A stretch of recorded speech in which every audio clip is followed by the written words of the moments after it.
sin entrenador y sin rumbo. La selección de México está atravesando un presente más que preocupante. Y para charlar sobre el Tri, qué mejor que hacerlo con un invitado de lujo como es Pepe del Bosque. Dale intro, que empezamos.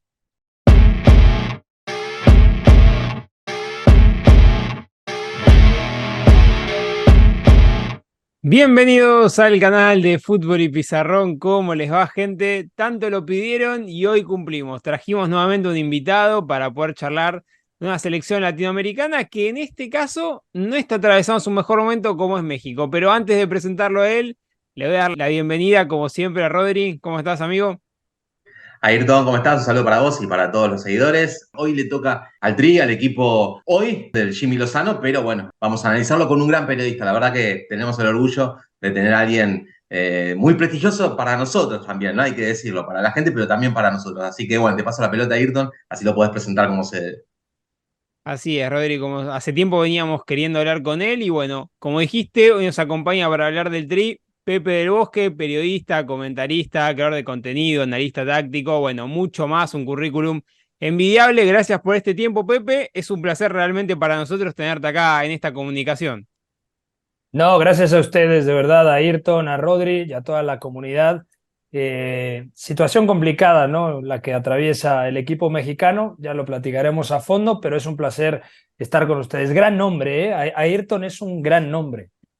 Sí, todos lo dicen, bueno, más relacionado al automovilismo quizás que al fútbol, pero bueno, vos bien dijiste, ¿no? Un momento complicado lo de México. Queremos hablar con vos para entender un poco cuál es la razón para explicar más bien este caos, ¿no? O sea, cómo se puede entender, quizás nosotros de acá de Argentina, nos parece un poco raro, ¿no? Que hayan despedido a Coca después de apenas 7 partidos, pero ¿cuáles fueron las razones para esta destitución? De la derrota con Estados Unidos, los cambios dirigenciales en el medio, el cansancio de la gente. No sé qué nos puedes contar acerca de esto. No, con el fútbol mexicano pasa que muchas veces es el mundo al revés, ¿no? Primero se selecciona al entrenador y luego se reestructura a los que a la postre deberían de seleccionar al entrenador. Entonces, primero se eligió a Diego Coca, luego hubo esta reconfiguración, esta reestructuración en la cúpula directiva del fútbol mexicano. Llegó Juan Carlos Rodríguez, que anteriormente había estado como director de Univisión y bueno, digamos que no le gustaba los resultados, no le gustaba la manera en la que estaba jugando el equipo mexicano y por lo tanto hicieron un lado a Diego Coca, que yo creo que en un principio no era el técnico ideal para asumir el cargo de seleccionador nacional, por una simple razón, que es el estilo, ¿no? Porque Diego Coca es un buen técnico, eso nadie lo duda, es un técnico que consiguió el bicampeonato con Atlas, un equipo que tenía prácticamente 50 años sin conseguir un campeonato, pero era un técnico que se caracterizaba por ser mucho más vertical, mucho más reactivo, que dependía un poco más del juego directo para que los dos atacantes descargaran la pelota y luego combinaran.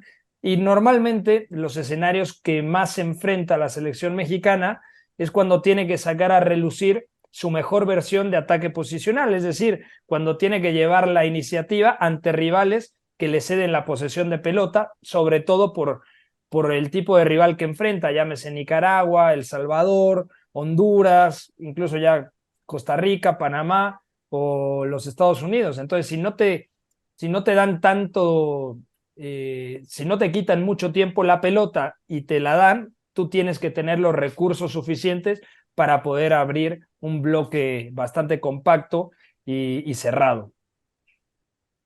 Bueno, Pepe, te saludo, te agradezco también que hayas querido ahí participar con nosotros de Fútbol y Pizarrón analizando a México. Te estoy escuchando y tal vez lo que siento es que tu análisis va a una cuestión puntual de este momento, de la elección del entrenador, pero si vamos un poquito más atrás, tenemos que en el 2018 México había hecho un muy buen mundial con un gran planteamiento de Carlos Osorio. ¿Qué cambió? Cambió la situación de la selección mexicana que se estancó, porque también lo que se puede analizar es que Estados Unidos y Canadá han evolucionado, entonces tal vez ahí México quedó rezagado o ves que hay un decaimiento, como se dice, en los últimos años del fútbol mexicano. Yo creo que hay un estancamiento evidente. O sea, no es un mal equipo el mexicano, pero no ha pasado lo que mucha gente esperaba desde hace tiempo, que era el salto de calidad de ciertos jugadores, tener más elementos contrastados en las principales ligas del mundo. Hoy en día hay un dato que me parece tremendo: 70 futbolistas norteamericanos, es decir, 70 jugadores únicamente elegibles por Estados Unidos, están repartidos entre Escocia, Turquía, Portugal, Francia, España, Alemania, Italia e Inglaterra. Si eso lo comparas con lo que tiene México, pues es difícil, ¿no? Porque normalmente cuando viene un equipo extranjero y pregunta por un jugador, no sé, de Pachuca, de León, de Chivas, y te dicen que cuesta 10 millones de dólares, el directivo del PSV Eindhoven de turno, o del Benfica o del Boavista, se va de cabeza, ¿no? Y entonces, por lo tanto, va a Sudamérica y con esos 10 millones se puede llevar a 2 ecuatorianos, a un uruguayo y a un chileno, que es una realidad. El fútbol mexicano paga muy bien y por lo tanto los jugadores son muy caros. Eso te limita un poco la exportación, porque a nivel continental la liga mexicana yo creo que tiene un muy buen nivel. Incluso dentro de lo que veo, no sé, quitando los 3, 4 principales equipos de Argentina, yo pondría a la liga mexicana a día de hoy en nivel competitivo, en nivel de planteles, un escalón por delante de la liga argentina y un escalón por debajo de la liga brasileña. Entonces, entendiendo todo esto que acabo de decir, el fútbol mexicano no termina de progresar, y no termina de progresar por la falta de exportación, porque la mayor inversión no se le da a los formadores, y esa ecuación de mejores formadores, mejores jugadores está terriblemente estancada. Y entonces hay muchos jugadores, talento de sub-17 o sub-20, que llega a cierto límite y luego queda en el limbo, porque no tienen oportunidades en primera división o porque no se terminan de formar correctamente. Entonces, a partir de esto se entiende que el fútbol mexicano, desde el Mundial que fue precisamente en casa en 1986, no ha alcanzado el famoso quinto partido. Se llega siempre a octavos de final, ahora viene este fracaso en Qatar 2022. Empezó bien el proceso con Gerardo Martino y luego fue a menos. El Tata Martino a mí me parece un muy buen técnico, pero luego también se encaprichó en algunas decisiones. Ya había un entorno, una atmósfera de animadversión total hacia la prensa. Entonces se contaminó todo el ambiente y se juntó que México ya se hizo grande una generación de los Guardado, de los Héctor Herrera, que el recambio generacional todavía no estaba listo para tomar cierto protagonismo. Entonces, es un cúmulo de factores por lo cual el fútbol mexicano en este momento podemos decir que está estancado.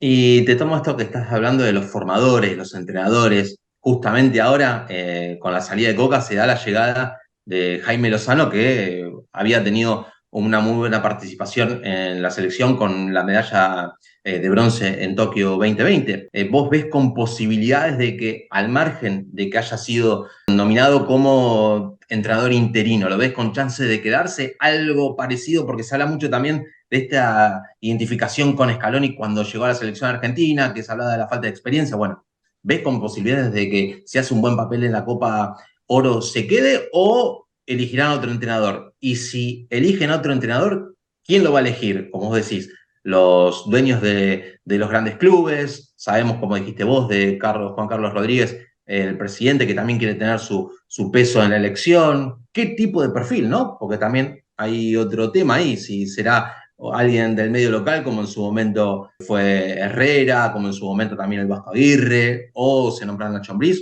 o quizás, como al final fue en su momento Osorio y este último Tata Martino junto a Coca. Yo creo que tendría que haber claridad con este interinato de Jaime Lozano. Y yo creo que pase lo que pase, sea campeón o sea un fracaso rotundo, que yo creo que México tiene los argumentos para ser campeón, sobre todo pensando que Estados Unidos no lleva a su equipo A, no lleva al equipo principal, pero aún ganando, yo creo que Jaime Lozano sabe perfectamente que es un interinato. Ahora, pensando a futuro, yo creo que sería muy sano que sea cual sea el técnico elegible de cara al Mundial de 2026 y a la Copa América de 2024, que ya estamos a un año de ella, Jaime Lozano tendría que permanecer dentro del cuerpo técnico y creo que sería muy útil tener un perfil que conozca cierta materia prima joven, con la que ya fue a los Juegos Olímpicos y consiguió una medalla, que ha trabajado con categorías inferiores y que está terminando de formarse. Yo tengo la oportunidad de conocer a Jimmy, un tipo preparado, que no se limita, o sea, que él tiene la mentalidad de seguir, hablar con entrenadores, porque creo que eso es lo que mejor te retroalimenta, ¿no? La constante comunicación con gente que sabe más que tú de ciertas cosas. Entonces, Jaime tiene esa sed, ¿no? Esa hambre de estar cada día más capacitado. Ahora, hablando del técnico a futuro, yo creo que si ven en el medio local, podría ser Guillermo Almada, un técnico que se enfoca mucho por el juego vertical, porque sus equipos, tanto Santos como Pachuca, presionen muy bien, presionar, robar, transición y luego verticalizar. Podría ser también Nicolás Larcamón, que a mí me encanta, a mí me parece un técnico tremendo, o sea, porque sus equipos son muy reconocibles con la pelota, por la manera en la que atacan, versatilidad en ciertos perfiles, que el lateral ataca por dentro y que el extremo fija por fuera. Me parece un técnico que además potenció a una escuadra como Puebla que no tenía un gran plantel. Entonces, ya lo demostró en Puebla, acaba de ser campeón en la Liga de Campeones de CONCACAF. Para mí es el ideal. Y otro técnico que me gusta mucho, y lo comentabas tú, Rodri, es Nacho Ambriz, que Nacho Ambriz también tiene ese perfil de técnico en el que sus equipos son reconocibles a partir de la dinámica con balón, ¿no? De ser equipos con creatividad, con identidad, con ingenio, aunque es cierto que de su Toluca a su León hay un cambio, ¿no? Porque Toluca defiende peor de lo que ataca y León era un equipo mucho más compacto y mucho más sólido al recuperar tras pérdida, ¿no? Entonces creo que esos tres nombres dentro del medio local serían bastante buenos, ¿no? Almada, Larcamón y Nacho Ambriz, pero seguramente Lozano te va a decir, a mí me quitas para poner a alguien del medio local. Si vas, no sé, por Luis Enrique, que seguramente te va a decir que no. El Tigre Gareca ahora está libre, que es un técnico que me gusta mucho. Lo que hizo con Perú me parece tremendo. A ver, le cambió completamente la cara a Perú y los metió a un mundial. No iban, si no mal recuerdo, desde España 1982. Entonces yo creo que lo de Gareca es impresionante, pero el problema es el tiempo, ¿no? Y yo creo que si es un técnico de fuera, tiene que estar asesorado por un grupo de entrenadores desde adentro, por lo menos en un principio. Bueno, te tomo esto último que estás diciendo, ¿no? Y también algo que nombraste anteriormente sobre las generaciones, ¿no? De jugadores que no están en el fútbol europeo, en las principales grandes ligas. O sea, nosotros tomamos quizás al Chucky Lozano, que bueno, campeón en Napoli, Jiménez, que lo hizo muy bien en los Países Bajos, pero faltan nombres así de jóvenes, destacándose constantemente, semana tras semana, en Europa. De hecho, en las últimas horas estuve leyendo una declaración de Héctor Herrera bastante interesante en la que dice que México muchas veces cree que tiene más de lo que realmente tiene, ¿no? O sea, y si uno empieza a analizar la frase, toma este concepto que vos marcás, ¿no? De la falta de jugadores en el extranjero, que a nivel juveniles últimamente, si bien tuvieron una buena actuación recientemente en el ex Esperanza de Toulon, no clasificado en el Mundial Sub-20, donde sí estuvo, por ejemplo, República Dominicana, que realmente no hizo un buen papel. No sé vos qué opinás sobre esta reflexión que hace Herrera, ¿no? Si muchas veces la gente termina conspirando contra la propia selección, creyendo que puede competir quizás hasta por llegar a una semifinal, final de mundial. Es que yo creo que se tiene que contrastar. ¿México tiene un buen equipo? Sí, tiene un buen equipo. Pero esto se puede asegurar tanto como decir que México está alejado de la élite completamente. Entonces, tanto liga como selección no son comparables con las cinco principales potencias, ¿no? Que hoy en día es la Premier, la Liga Española, la Liga Italiana, la Bundesliga y la Liga Francesa. Y todavía está un escalón debajo de la Primera Liga Portuguesa o de la Eredivisie de los Países Bajos. Entonces hay que saber en dónde está parado el fútbol mexicano. Faltan elementos que compitan en las principales ligas.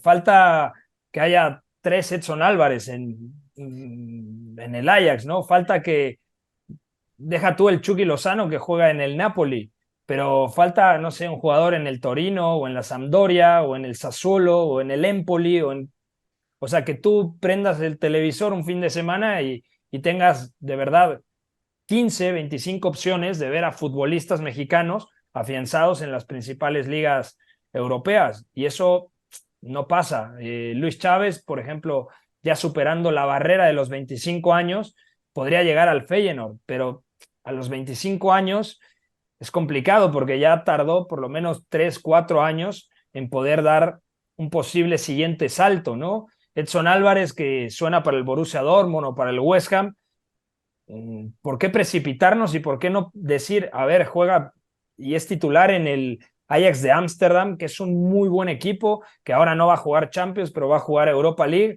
o Eric Gutiérrez, que juega en el PSV Eindhoven, o el Chucky Lozano, que era, digamos, ese elemento 12 junto con Politano en el Napoli, pero hay pocas cosas, ¿no? Hay pocos recursos realmente contrastados en el fútbol europeo y eso termina pesando. Y yo entiendo la declaración de Héctor Herrera, que también está molesto porque lo han en cierta medida medio borrado de la selección, pero Héctor Herrera es uno de los mejores ejemplos de cómo tiene un mexicano que cumplir un proceso europeo.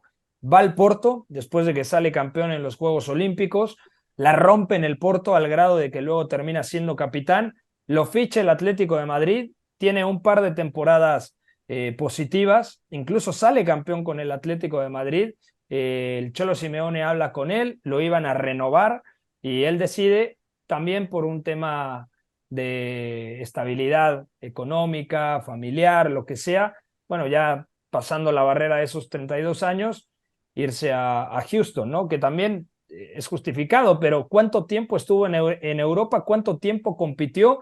¿Y cuántos grandes mundiales hizo? O sea, 2014 y 2018, Héctor Herrera fue de lo mejor de la selección mexicana de largo. Andrés Guardado es otro ejemplo, que tuvo momentos altos, tanto en el Deportivo La Coruña, luego tocó fondo en el Bayer Leverkusen, luego hubo un momento en el que se pensaba que podía regresar al fútbol mexicano y encontró la luz en el PSV Eindhoven, en donde fue capitán, jugando de medio centro cuando nunca había jugado esa posición. El Betis otra vez lo llama, el fútbol español, y en el Betis la rompe completamente.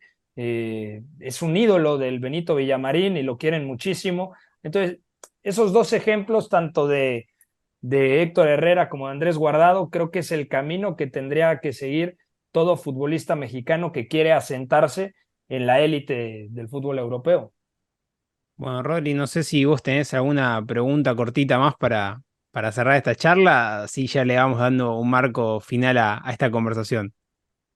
Sí, tal vez pensando en esta reestructuración que se busca desde la federación, ¿no? Y la búsqueda de competitividad. Si ves con interés este regreso, tal vez de los clubes mexicanos a una Copa Libertadores, o mismo a la selección mexicana a la Copa América, que bueno, la jugará el próximo año, pero bueno, de forma fija, de forma estable. Si ves que eso le puede dar una mejor plataforma a los clubes, a los jugadores para evolucionar en su juego.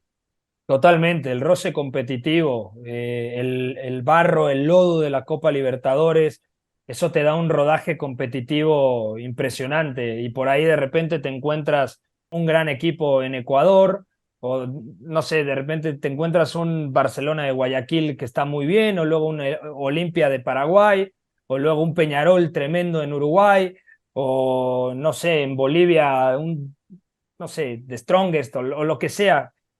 Ir a jugar a esos lugares, yo creo que ayuda a incrementar la madurez del futbolista. Y que se diga de ir a Brasil e ir a Argentina, ¿no? Que son el primer mundo, digamos, campeones del mundo, exportan constantemente talento.